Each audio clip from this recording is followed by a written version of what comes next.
Fed yesterday, a little bit of a surprise. Certainly it's taken a step towards tapering, a baby step. Does that influence how fast the ECB might move in that direction? So I think it's very important to recall that, of course, the pandemic is global. But in the end, where the US is today and where the euro area is are so different, both in terms of the stage in the pandemic recovery, in terms of the reopening of the economy, but also in terms of the wider inflation dynamic. And fundamentally, there's a few days difference in these meetings.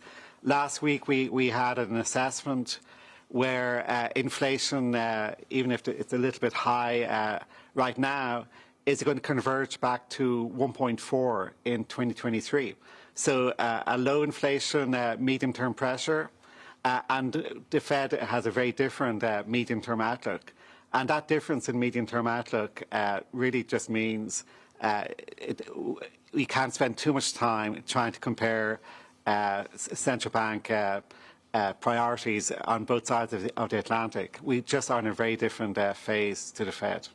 I mean, the Fed noted that inflation has been stronger than expected. The readings in the Eurozone have also been stronger than expected. I'm aware your forecasts don't see it holding above target, but there was always the risk that there are surprises that start to seep into expectations. Your colleague, Robert Holtzmann, the Austrian central bank governor, said at 3% inflation, the ECB would have to react, though he didn't say what that reaction would be. Would you agree with that kind of a threshold? So, of course, I mean, what's been interesting is, of course, everyone is thinking more generally about inflation these days. But when you start to kind of analyse it, the conditions under which those famous second-round effects might actually take hold, that we may actually see them in the data, are really most likely with a very strong labour market. And going back to that basic point, the basic difference between the European debate and the US debate is we have, if you like, a general measure of unemployment, which is around 15%. It's very difficult when you have unemployment so high to see a very strong wage pressure. And the wage negotiations we do see are coming in low, which is not surprising given the slack in the labour market. So the narrative of this second round dynamic, of course we look at it, we monitor it, but you actually have to see it converted into wage decisions and pricing decisions, and we don't see it so far.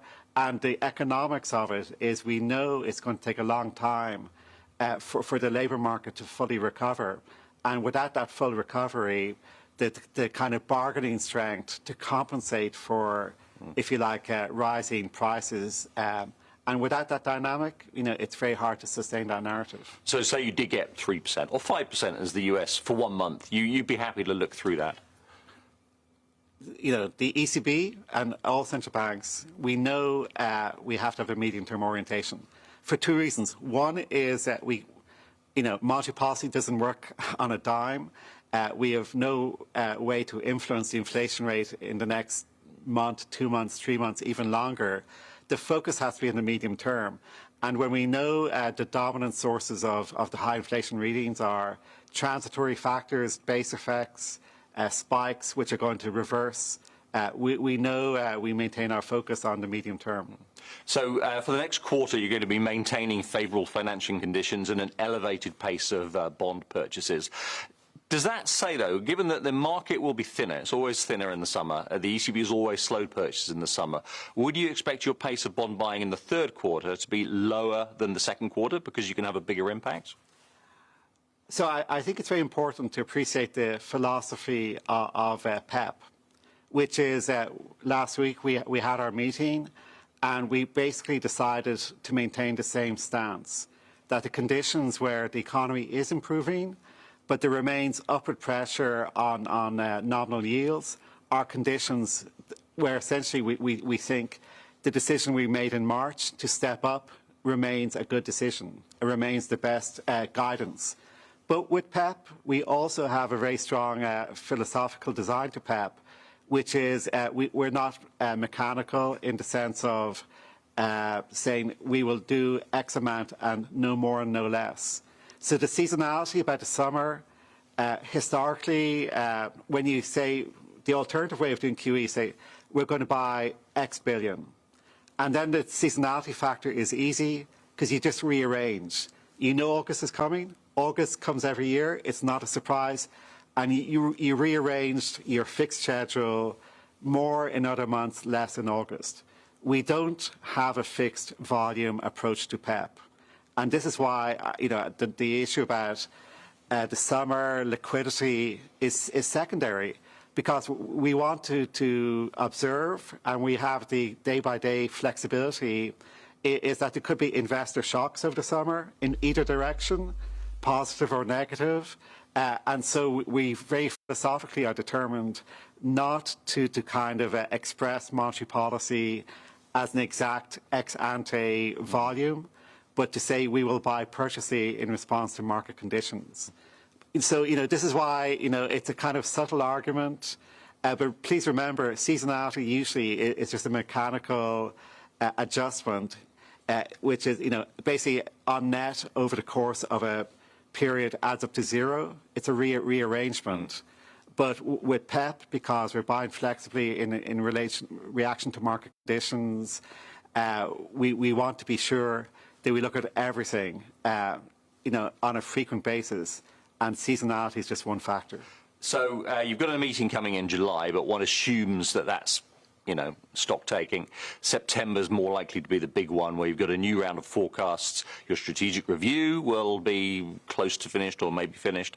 And then you're 6 months before the scheduled end date of PEPP. At that point, do you think you have to talk within the Governing Council on tapering? So, we have tried to explain so much about PEPP. We've said from word go that net purchases will remain so long as the pandemic crisis phase is with us. We said, how do we conduct net purchases? It's in order to offset the negative pandemic shock to inflation.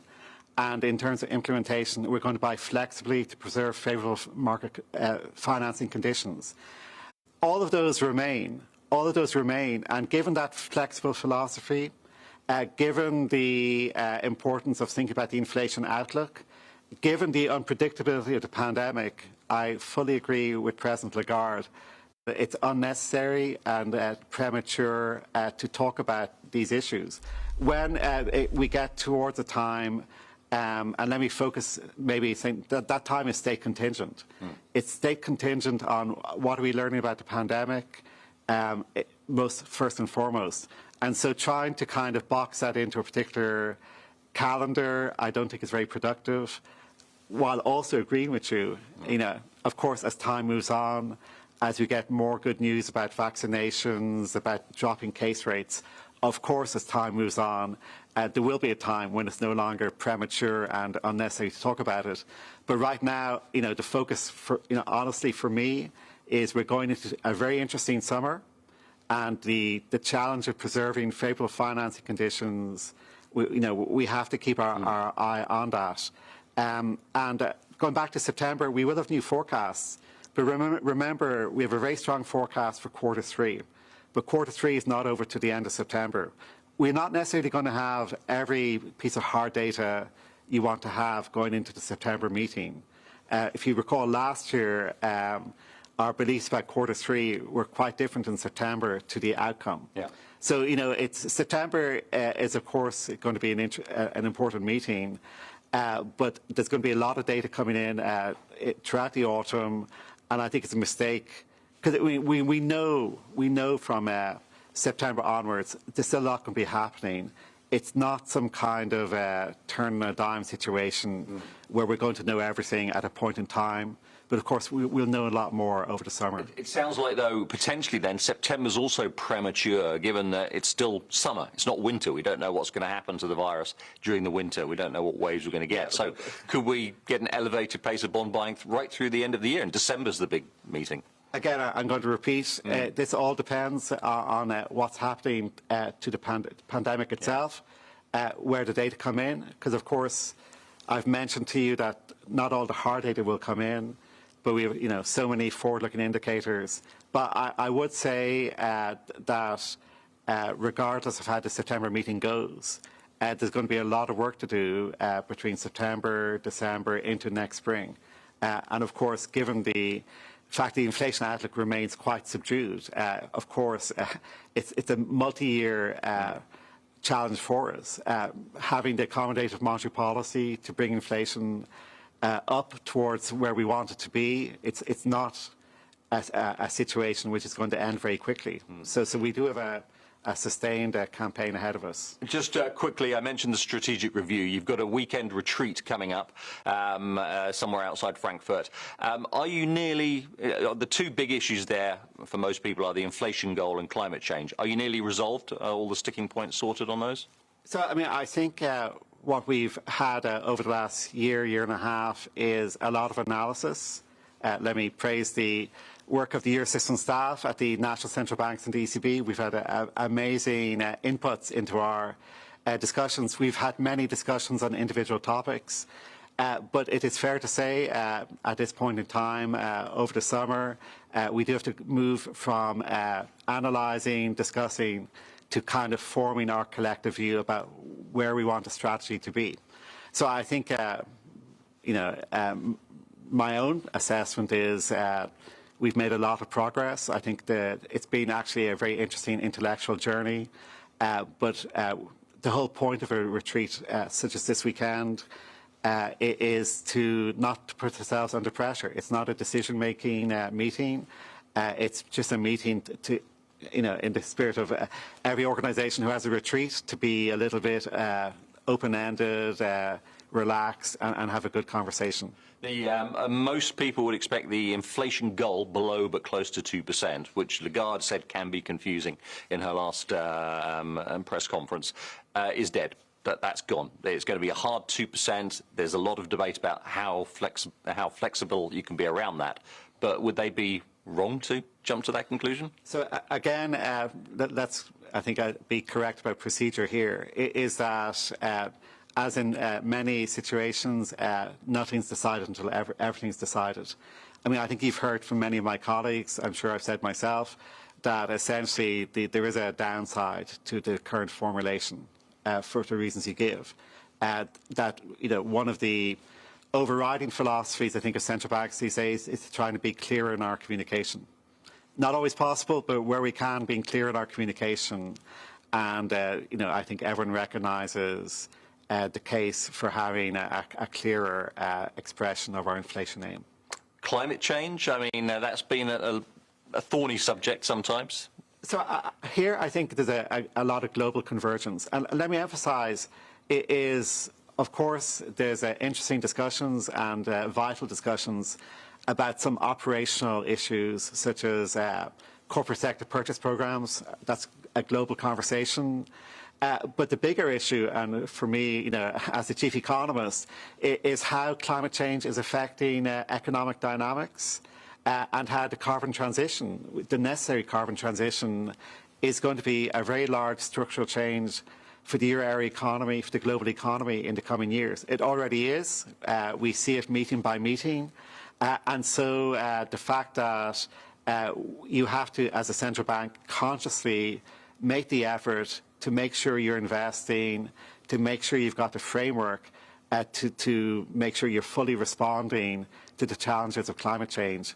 I mean, I think that's just necessary and it's so important that we do it. And at that level, it's not controversial. And you've seen around the world, look at the expansion of the network for greening the financial system, look at the global movement, look at all the announcements from many central banks. So I would say, of course, the ECB is very committed. I think we've been a prime leader in this. But what we have now is essentially a global movement where essentially maybe some details will differ, but by and large, everyone's moving in the same direction, which is, if you like, it's not the fact that central banks have some special role here. It's the fact that the world's policymakers, in line with the Paris Accord, there's a huge job of work to do, and central banks need to play their part. But a lot of this is, of course, it's just implementing what other policymakers are leading on in terms of disclosures, transition plans, carbon regulation, carbon pricing. All of these policy changes by others have a counterpart in how central banks need to behave.